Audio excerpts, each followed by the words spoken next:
wabarakatuh. Waalaikumsalam warahmatullahi wabarakatuh. Bagaimana kabarnya Pak Ari? Alhamdulillah sehat Pak Samsul. Mohon maaf Pak Ari mengganggu waktunya. Sebagaimana yang kita bicarakan tempo hari terkait dengan kegiatan coaching yang akan kita lakukan. Ya. Nah, sebelum nanti praktek ke observasi di kelas, kita akan melakukan dialog atau diskusi terlebih dahulu yang untuk kegiatan pra-observasi.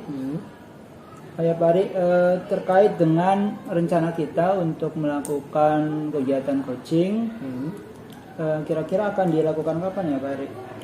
Mungkin waktu yang bisa untuk observasi nanti apa ya? Mungkin di hari Kamis Pak. Di situ di kelas 9C mungkin. Jam setelah istirahat jam ke 45. Itu mungkin bisa di hari itu. Nah, untuk tujuan pembelajaran dalam observasi nanti apa Pak? Tujuan pembelajarannya rencananya saya di hari Kamis tersebut itu adalah tentang aplikasi atau project ya, praktikum aplikasi untuk penerapan konsep listrik dinamis dalam kehidupan sehari-hari. Oh, berarti terkait dengan listrik ya Pak? Ya, betul. Kemudian sebenarnya apa sih yang melatar belakangi Pak Ari, atau masalah apa yang terjadi di kelas sehingga Pak Ari mau untuk melaksanakan kegiatan coaching ini? Ya, untuk IPA sendiri mungkin lebih ke ini ya Pak ya. Kalau IPA kan biasanya kebanyakan untuk beberapa kali dalam satu bab itu, beberapa kali pertemuannya itu dilakukan secara praktikum, baik nanti di materi fisika ataupun biologinya. Nah, mungkin di situ ada beberapa masalah yang saya temui. Salah satunya adalah bagaimana meningkatkan kemampuan kolaborasi siswa atau kerjasama siswa dalam satu kelompok tersebut. Jadi kan kolaborasi itu salah satu kemampuan abad 21 yang harus dimiliki oleh setiap siswa. Tetapi masalahnya adalah beberapa siswa, kebanyakan siswa itu hanya ingin ditempatkan di kelompok yang mungkin punya kedekatan tersendiri. Jadi kelompoknya pengen itu saja gitu. Tidak mau berkolaborasi dengan orang yang baru. Nah, kan mungkin menurut saya itu harus bisa dikembangkan lagi agar siswa itu dapat berkolaborasi dengan siapapun. Gitu.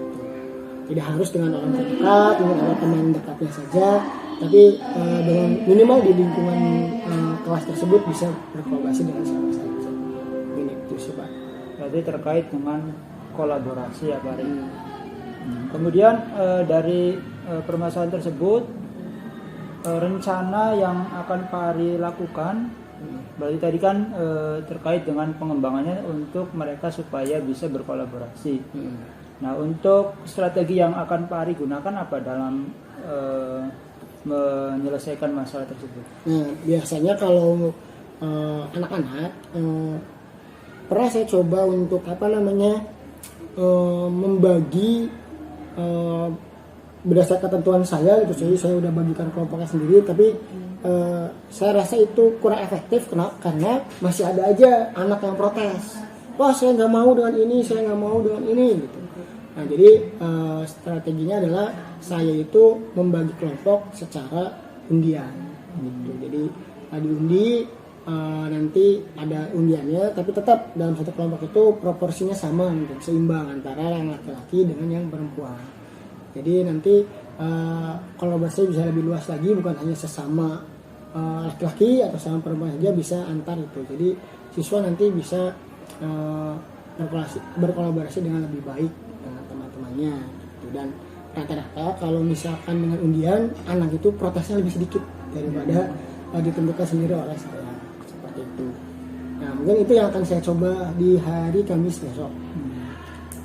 Berarti dengan cara diundi, kemudian mereka diminta untuk berkolaborasi supaya mereka mampu berkolaborasi, bekerjasama dengan siapapun, tidak hanya dengan orang-orang atau teman-teman yang selama ini akrab dengan mereka. Betul.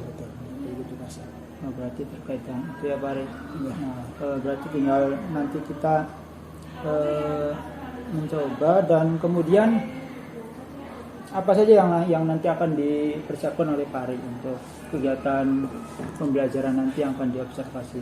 Oke, pertama mungkin karena praktikum pasti ada nanti alat dan bahan yang disediakan. Sebagian mungkin dibawa oleh siswa sendiri bahan-bahannya. Kemudian peralatan tambahannya itu saya juga ikut menyiapkan juga, seperti misalkan punya OB-nya dan segala macam untuk karena kan nanti di hari Kamis itu kita akan membuat rangkaian terminal listrik atau roll kabel di situ. Mungkin itu yang saya persiapkan terlebih dahulu. Yang kedua adalah mungkin lembar kerja peserta didiknya, itu juga itu untuk praktikumnya.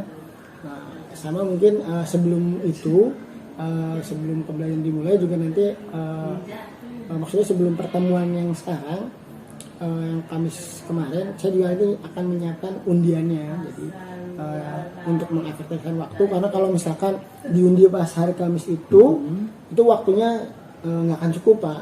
Jadi sebelum pertemuan di hari Kamis, saya biasanya nanti akan mengundi dulu sebentar dengan anak-anak. Jadi ada undiannya. Jadi tiap anak maju, laki-laki maupun perempuan ngambil undian, nomor berapa, kelompok berapa. Oh, seperti itu ya Pak Ari. Ya, semoga aja nanti pas pelaksanaan bisa berjalan dengan lancar. Amin. Dan anak-anak bisa lebih berkolaborasi lagi dengan teman-temannya tanpa membeda-bedakan. Ya, mungkin itu saja untuk kegiatan praobservasi ini. Pak Ari, terima kasih dan mohon maaf sudah mengganggu waktunya. Ya, nggak apa-apa Pak. Terima kasih. Assalamualaikum warahmatullahi wabarakatuh. Waalaikumsalam. Assalamualaikum warahmatullahi wabarakatuh.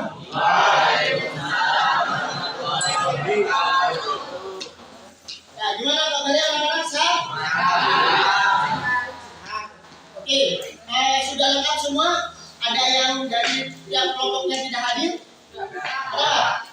Hadir semua? Oke, kalian sudah kali ini ya kita akan praktek. Prakteknya itu berkaitan dengan IPA, yaitu kita akan mengaplikasikan atau membuat produk yang kaitannya dengan listrik dinamis. Ya, salah satunya adalah produk yang akan kalian buat yaitu roll kabel atau terminal listrik. Ya, bahan-bahannya sudah lengkap semua. Alat dan bahannya. Oke, alat dan bahannya ada apa aja? Yang pertama ada terminal listrik 4 lubang. Ada. Stop kontaknya ada, colokannya. Kabel kurang lebih itu panjangnya 6 meter. Ya. Dan yang terakhir itu adalah papan kayu dan juga balok kayu. Ada ya. Alatnya ada yang garap apa? Contohnya palinya bawa. Gunting. Obeng. Ya. Untuk cara pembuatannya ya. Nanti kalian akan dibagikan ada juga dibagikan ada kalian coba ya. Berikut dengan video atau tutorial cara pembuatan dari terminal listrik tersebut ya.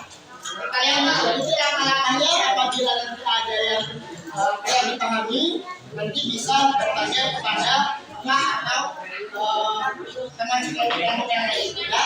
Kemudian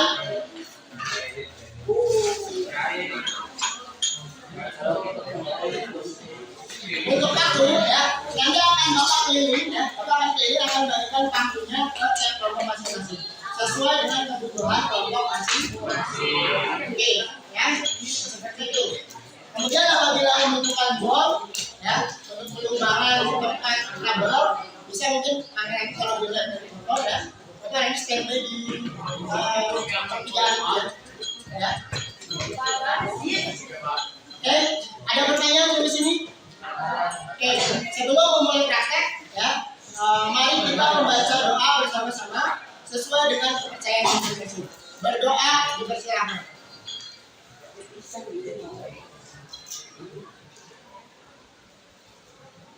Ya, berdoa selesai.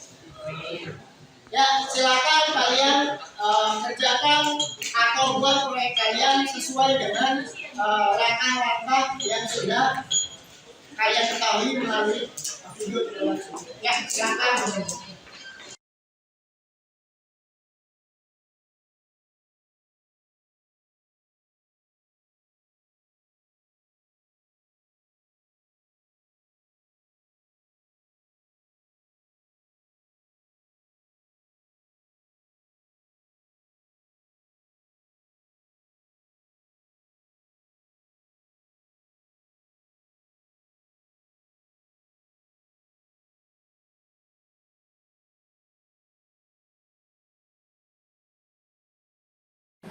Ya, oke.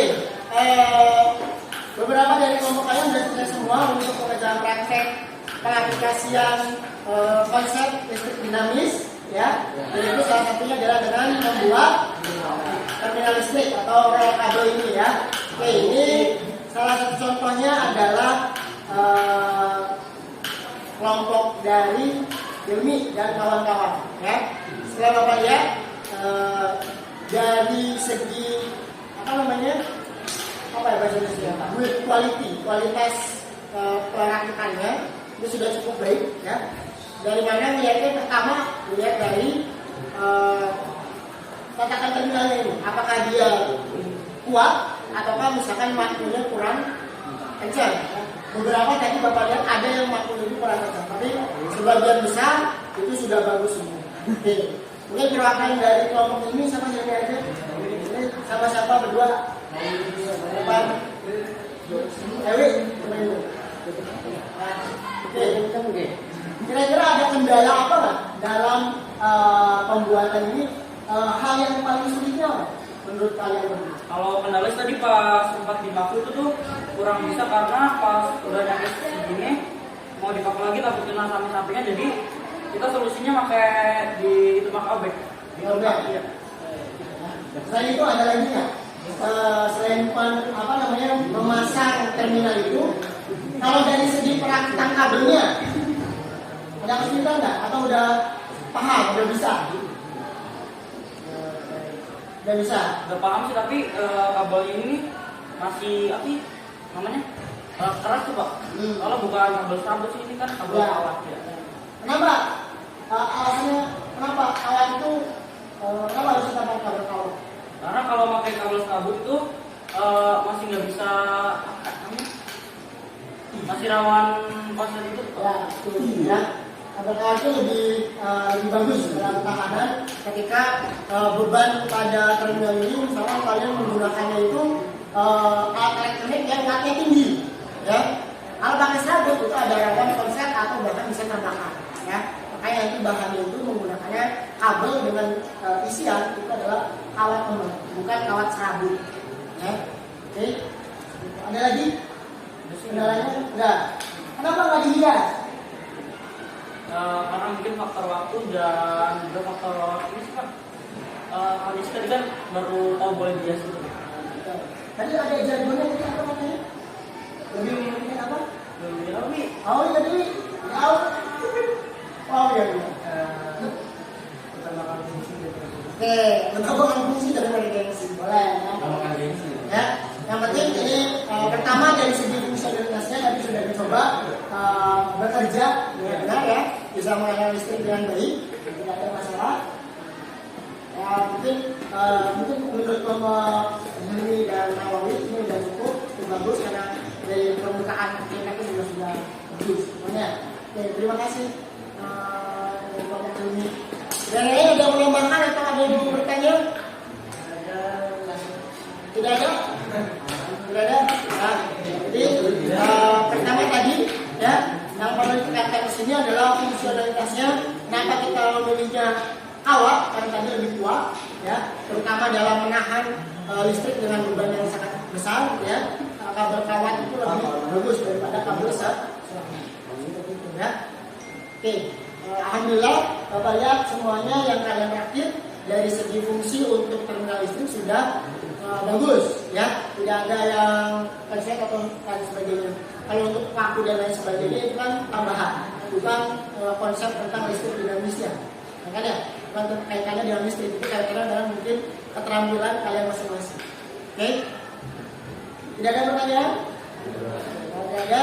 Terima kasih atas kerjasamanya. Kalian sudah melakukan yang terbaik dalam praktek pembuatan kabel roll atau terminal listrik ini. Ya. Semoga nanti untuk pertemuan berikutnya akan jadi lebih baik lagi. Ya. Terima kasih sekali lagi. Terima kasih atas perhatiannya. Bapak cukupkan untuk hari ini. Assalamualaikum warahmatullahi wabarakatuh.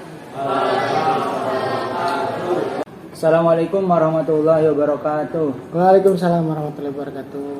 Ya Pak Ari, setelah pada pertemuan sebelumnya kita melaksanakan tahapan praobservasi dan observasi, sekarang kita akan melaksanakan kegiatan pasca observasi. Nah, terkait dengan apa yang dilakukan setelah dilaksanakannya observasi di kelas yang tempo hari pernah kita laksanakan. Nah, yang pertama Pak Ari, perasaan setelah disupervisi seperti apa yang Pak Ari rasakan? Setelah kemarin melakukan observasi dan mencoba solusi yang saya coba terapkan pada pembelajaran saya merasa cukup puas dengan hasil pembelajaran atau capaian pembelajaran dari siswa-siswa yang sudah belajar ketika observasi kemarin. Seperti itu. Berarti bisa dibilang sudah terbiasa ya ketika diobservasi. Biasanya kan kadang gitu. ada yang biasanya merasa kurang suka atau gimana gitu ketika di supervisi atau diobservasi. Sebetulnya saya sudah terbiasa Pak San. Untuk diobservasi itu sudah terbiasa. Jadi rasanya ya biasa-biasa saya melakukan pembelajaran apa adanya saja gitu. Ya seperti yang biasa saya lakukan di kelas tiap harinya itu aja. Berarti nggak ada rasa nervous atau grogi dan sebagainya ya? Ada sih mungkin sedikit, tapi karena mungkin sudah terbiasa jadi ya biasa aja. Kemudian dari pembelajaran yang kemarin dilakukan, apakah sudah sesuai dengan yang Pak Ari rencanakan atau belum? Ya, untuk capaian dari tahapan kegiatan pembelajaran kurang lebih sekitar 85% sudah mencapai ya Pak ya. Tapi mungkin di akhir-akhir mungkin harusnya saya bisa memberikan refleksi yang lebih banyak atau umpan balik yang lebih banyak karena keterbatasan waktu juga. Biasanya untuk praktikum itu biasanya memang kadang-kadang waktunya jadi sedikit melebar gitu Pak. Jadi kadang di akhir itu agak keteteran. Jadi mungkin untuk ketercapaian mungkin dalam kegiatan kemarin mungkin bisa sampai 85% yang bisa tercapai. Berarti yang Pak Ari ukur kira-kira sudah sampai 80%-an ya. Sudah cukup bagus. Kemudian terkait dengan tujuan awal yaitu supaya peserta didik atau murid mampu berkolaborasi. Apakah di kegiatan pembelajaran lalu itu sudah tergambar jelas terkait dengan itu? Oke, untuk tingkat ketercapaian untuk kolaborasi siswa sudah tergambar sih Pak ya. Tapi mungkin ada beberapa kelompok juga yang mungkin masih ada kesulitan karena mungkin baru pertama kali juga diterapkan hal tersebut. Untuk yang kemampuan kolaborasinya masih belum berkembang, itu mereka ada sedikit kesulitan untuk bekerjasama dengan orang yang tidak biasa mereka untuk ajak kerjasama. Tapi untuk yang kemampuan kerjasama sudah baik, saya lihat di beberapa kelompok itu sudah sangat baik dari segi pembagian tugas dan sebagainya. Seperti itu. Berarti sudah cukup baik, sudah sangat baik terkait dengan kolaborasi itu. Ya. Kemudian itu kan per kelompok ya Pak Ari dan kayaknya cukup besar juga anggota kelompoknya. Ya, kira-kira ada kendala nggak dalam mengkondisikan kelompok yang dengan jumlah yang cukup besar itu? Ya, mungkin idealnya itu untuk kelompok praktikum itu harusnya lebih ramping lagi ya Pak anggotanya supaya nanti semuanya itu kerjanya lebih efektif dibandingkan dengan yang banyak. Tapi mungkin ada beberapa orang yang kerjanya jadi minim gitu. Tapi karena keterbatasan alat dan bahan kemarin, jadi saya terpaksa untuk membuat kelompok yang lebih besar. Memang itu keterbatasan dari saya ya, atau dari kami untuk alat-alatan bahannya saya itu, sehingga kendalanya seperti itu.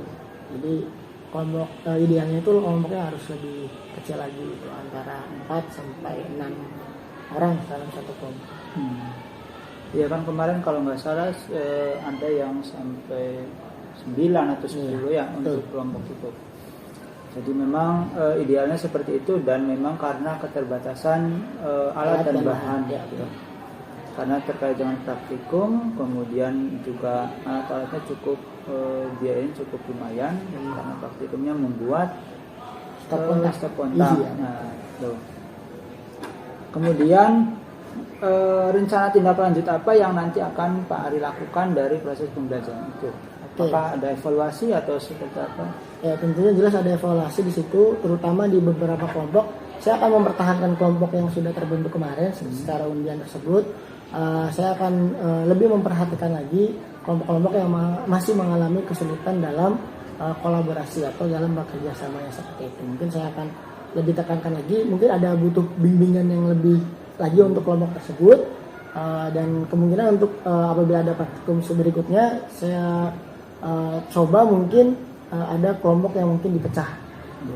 Nah, mungkin tadi ya sudah berjalan dengan baik, nah itu nanti kita pecah sehingga jumlah anggota kelompoknya jadi lebih sedikit. Itu mungkin evaluasi untuk atau rencana tindak lanjut saya untuk pembelajaran saya ketika praktikum berikutnya. Nah, terkait dengan rencana tindak lanjut tadi yang Pak Ari sampaikan, kira-kira nanti siapa rekan yang akan bisa membantu Pak Ari atau nanti yang bisa diajak kolaborasi untuk bisa melakukan perbaikan terhadap pembelajaran yang Pak Ari lakukan terkait dengan praktikum tadi? Oke, mungkin yang bisa saya ajak bersama mungkin bisa dari teman serumpun saya, mungkin Bu Hajade atau Ibu Ida, yang mungkin kedua guru tersebut sudah termasuk senior, jadi saya juga nanti dapat sudut pandang yang berbeda atau hal-hal yang baru yang mungkin belum saya ketahui, sehingga nanti pembelajaran saya bisa menjadi lebih baik lagi. Jadi memang butuh bantuan dari guru-guru yang senior ya, untuk bisa ikut dalam perbaikan pembelajaran yang dilakukan. Betul. Kemudian rencana pengembangan diri apa yang nanti akan Pak Ari lakukan supaya misalkan mengupgrade kemampuan Pak Ari terkait dengan pelajaran yang Pak Ari ampu sekarang. Ya, untuk pengembangan diri tentunya pertama di MGMP, saya akan terus aktif di MGMP karena di MGMP IPA Kota Cirebon sangat bagus, sudah programnya juga baik. Salah satunya juga ada nanti eksplor alat tentang laboratorium. Jadi bagaimana guru-guru itu nanti bisa mengemas praktikum dengan lebih baik seperti itu. Itu pengembangan terdekat karena MGMP itu adanya tiap 1 bulan sekali. Jadi itu yang paling mudah dan gratis mungkin ya. Nah, berikutnya saya akan juga mencari mungkin pelatihan-pelatihan atau webinar-webinar terkait mengenai pembelajaran IPA di SMP. Mungkin itu aja. Jadi cuma untuk pengembangan diri cuma dari MGMP dan juga pelatihan-pelatihan atau mungkin juga bisa dari PMM atau bisa juga dari yang sudah dibagikan oleh guru-guru lain melalui platform YouTube dan sebagainya. Betul. Nah, kira-kira untuk target pelaksananya kapan nanti target pengembangan diri itu akan dimulai? Target pengembangan diri mungkin kalau dari MGMP mungkin dari bulan April itu sudah ada, ya. Karena tadi MGMP itu setiap 1 bulan sekali pasti ada pertemuan, ini itu pasti ada. Sedangkan kalau untuk webinar dan segala macam mungkin kayaknya ketika bulan puasa adalah waktu yang tepat ya, Pak. Karena mungkin jam kerja di sekolah juga berkurang, maksudnya itu di kelas berkurang. Nah, mungkin waktu lebihnya sambil menunggu absen mungkin saya bisa mengikuti mandiri via melalui TMM ataupun mengikuti beberapa webinar yang nanti akan diadakan dan sebagainya. Oke, berarti nanti sudah ada gambaran kapan itu akan dilaksanakan. Ya. Nah ya mungkin itu saja untuk pasca observasi ini. Terima kasih atas kerjasamanya Pak Ari. Ya, sama-sama Pak Samsul. Dari tahap pra, kemudian observasi dan sekarang pasca. Semoga nanti pembelajaran berikutnya bisa lebih baik lagi dan dari tujuan pembelajaran yang hendak dicapai itu bisa bisa mencapai maksimalnya. Ya, terima kasih. Assalamualaikum warahmatullahi wabarakatuh. Waalaikumsalam warahmatullahi wabarakatuh.